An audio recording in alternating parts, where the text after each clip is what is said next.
নমস্কার, টেস্টিমোনিয়াল চ্যানেলে আপনাদেরকে স্বাগত জানাই। আমার আজকের রেসিপি গোয়াভা মাইতো। আমি দুটি পাকা পেয়ারা ধুয়ে পরিষ্কার করে নিয়ে নিয়েছি। এই রেসিপিতে পাকা পেয়ারাই লাগবে। গুলিকে আমি এখন ছোট ছোট করে কেটে নেব। মিক্সার গ্রাইন্ডারের জারের মধ্যে 4 চামচ চিনি, বিট লবণ, গোলমরিচ গুঁড়ো সমস্ত কিছু দিয়ে পুদিনা পাতা দিয়ে দেব। এরপরে মিক্সার গ্রাইন্ডারে পিষে নেব। ভালো করে স্মুথ পেস্ট করার জন্য উপর থেকে খাবার সোডা দিয়ে পেস্ট করব। এরপর ছেঁকে নেব। পেয়ারার বীজগুলিকে বাদ দিয়ে একটা কাচের জারের মধ্যে মিশ্রণটিকে ঢেলে দেব।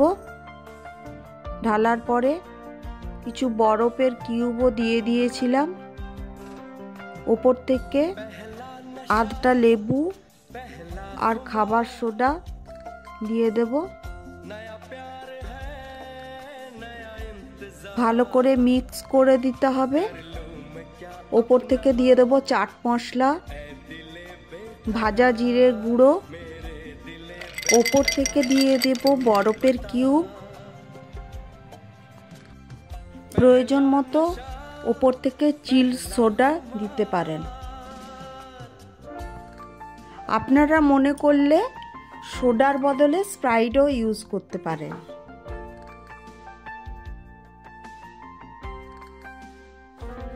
ওপর থেকে পুদিনা পাতার কুচি দিয়ে দেব।